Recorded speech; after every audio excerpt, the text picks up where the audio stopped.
dude, right? His nose isn't like a big ass hook that you normally see it is. Guess who that is? No way. It's Colin Farrell. No. Sippy All-Star Master Lee. And Lulu. All right, we've been scrambling to do this all day.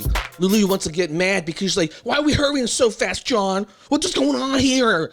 You don't seem to understand, Lou, Dad. I've been waiting for this all day. All day? All week, all month. Wow. They broadcast this. DC fandom's going on all day today. They're revealing trailer after trailer after trailer. Everything. It's like too much stuff to react to. And I'm like, oh my God, what do we do? What do we react to all of it? No, it's really the Batman one. Everyone wants to see the Batman one. So I said, all right, I'm going to do the Batman one. Mm-hmm. But you have to sit there for like 4 freaking hours watching all their crappy ass interviews behind the scenes. And I'm like, can you just show the trailer, please? So now this is This is it. This is just a trailer. trailer. None of the other stuff, which is cool. It's actually fun if you're a fan, if you have all day. But I don't got time for this to be a fan. I got work to do. I got money to make. I've got OnlyFans to do. That's right. Who's got time to Listen to all the interviews. Hey, you know what? When it comes to making money, nothing gets between me and my money. Except for it be a Batman trailer. So we're going to react to this. We have to. We have to. This one we have to do. New main character. God, I don't, I actually heard, I was reading about it and I was like, is this a good sign or a bad sign? But his first movie is Batman, right? And they're only paying him $3 million to play Batman. Only $3 million. Well, now this is the part, right? Like, is $3 million a lot or is it little, right? That's what I'm saying. I'm like, oh, that's a lot for me. Well, let's put it this way. In the latest Thor movie, right? Love and Thunder, $20 million. Well, right. That's how much Chris is getting paid for. oh my But gosh.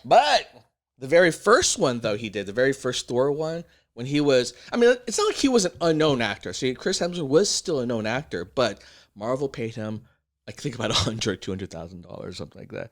Less money than I make a year. Exactly. That's how, these studios work. So they pay you a little bit up front, but if you commit to the series, right, and they pay you more, it goes up. It goes up. But, right, so this is the big question for me. The big but is like, Robert here, he's a big star already. He's already been in a trilogy. I think by the time he even did the last Twilight, they were paying him like, what, $40 million or something like that? Right. So I'm like, this guy's proven, right? Maybe not proven as Batman, but he's a proven a good actor. Yeah. So either his agent sucks and didn't negotiate a better deal, or they're going to be cutting him some big fat ass checks by the second or third one. That's the thinking. But I don't like this dynamic. To me, it's almost a little too how would you say, like, taking advantage of like the creators. And I'm all about the creator economy, all about really looking out for creators. And these kind of deal terms, it's like. Maybe for him, it's just like, to be given that privilege to act as the Batman. Of course. I would take it no matter what. Well, clearly that's what he decided to do. He decided just to take it no matter what. Yes. But he is still nonetheless someone who's big, and if he paid $3 million in the biggest franchise of all time, let's put it this way. If he gets paid $3 million, and he's the biggest one, imagine a movie, right? And I'm willing to bet, right? Like for Aquaman, right, where someone's relatively unproven. Even Gal Gadot, relatively unproven till then. And a bunch of other ones like, Zach, who, was in Shazam. They probably got paid a lot less. And that, to me, is unfair. That's the problem, right? And it's not just a DC problem. Marvel has its own shares with a whole lawsuit with, Black Widow. Pay is a big issue in these kind of scenarios. Always looking after the artist. But either way, you know what? We're going to enjoy this video. Let's enjoy it. I'm taking my day off here to watch this. So, by the way, if you want cool commentary podcast, check out my podcast. Yes, and if you want some hotness, check out my fantasy show on my OnlyFans. All right, let's do this. Very cyberpunk noir. Police! Hands up! Stay still! Who's that?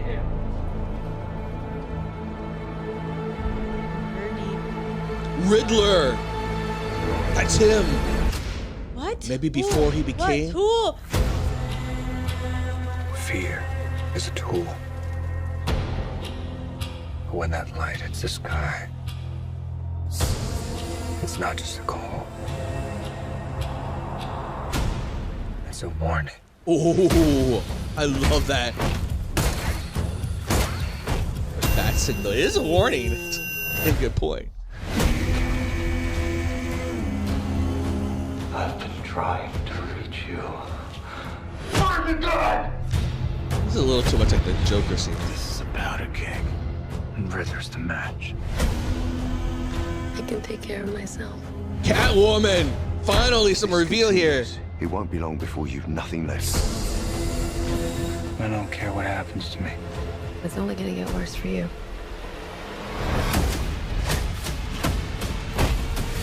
Whoa, take it easy, sweetheart. Hear everything they say, ain't you? Maybe we're not so different. Who are you under there?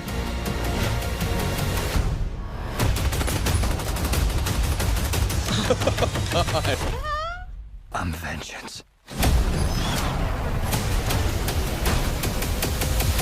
I love that dude. What's black and blue and dead all over? You. Take it. I got you! I got you! Woo! Sure. Toasty!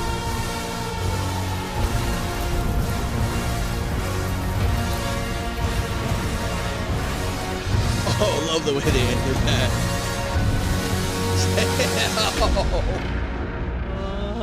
As always, it's pretty dark. Oh, this is Batman, the dark. You know, all right, so we've seen some teasers of it so far, right? And we already knew it was dark, right? Right. What I love about this take, though, and I think this is the root of Batman, right? Batman was never really a superhero. Like, we kind of made him out to be, and he has some like super villains that he fights against, right? But really, if you think about it, he's just a man. He's just a vigilante. And the people who face off against are just psychos. They're just killers, right? And maybe like the Joker is an extreme villain of that nature, like that persona, so he comes across like a super villain. But what I love about this take is everyone feels like it's grounded. Like this almost feels not just a horror movie, right? But a real life telling of some sort of like a psycho thriller, right? Like something that needs to be solved, as if like a true man facing off a true sort of, I wouldn't say enemy, but like someone who's just like a criminal. I like that. We kind of are missing that today in like a superhero genre. Right. Because everything gets bigger and bigger, right? Like, don't you Right. feel like, I feel like every Marvel Like, movie no, has got to get to the you point where can't- it's Eternals, what's after Eternals? Yeah, that's Super the thing, like, you Eternals can't gone Super Kill Saiyan. them at all. All right, so ethereal and ephemeral, like it's just like so big. Like you can't gods. Now this is what I like about it.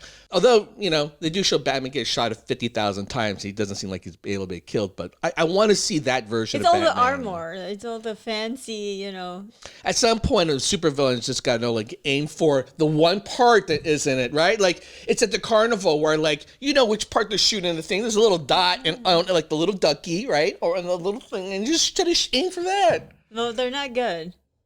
Obviously, they're not good. Yeah, clearly, they're not good. Oh my god, I want more. That was a lot. That was. I feel like they actually now have really laid out a lot. I don't think I want any more. I think this is enough.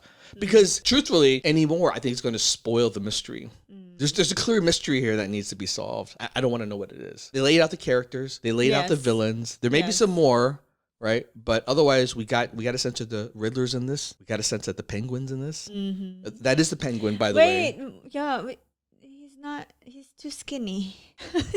Yeah. Oh, you don't even know who plays them. You would not believe. There's so much makeup on that dude. Oh really? Yeah. If you find out who actually plays the Penguin right now, you'll be like, That's not him. Like I'll do a quick search right here, right? You can Okay. see, right? Oh, this is the old Penguin, right? This is what That's we the know. original. That's the original, right? Right? The new Penguin, he looks like that, right? Yeah. He just looks like a grizzled dude, right? His nose isn't like a big ass hook that you normally see it is. Guess who that is? No way. It's Colin Farrell. No. It is. How? It's called makeup. It's called acting. Yeah. Why? Why not pick someone? No, it's not that I don't like Colin, okay? That's true. Why don't they just get someone who's bald, fat, and ugly, right? Because to lessen the time. Well, not just that, but hey, have a little bit of fairness. Like, ugly fat people don't get a lot of roles. You know what I'm saying? Like, if they needed a bald Asian dude, I'm like, pick me. Don't go have someone put on makeup to be a bald Asian dude. Like, I'm there already. I'm there. Not just no makeup, Maybe but just, they just can't. I even had the internal persona of what it means to be bald and Asian. You're not good enough as an actor. That's probably why, right? They couldn't find that, and so they pick him. And I find it hard to believe they can't find a good thing. penguin with someone who could play that type of thing. You know what would have been a good penguin? Would have been like James Gandolfini from The Sopranos, who unfortunately passed away. But, see. but there's other people like him who would have been, I think, good. All right, y'all. All right. Good stuff. Really amazing, honestly.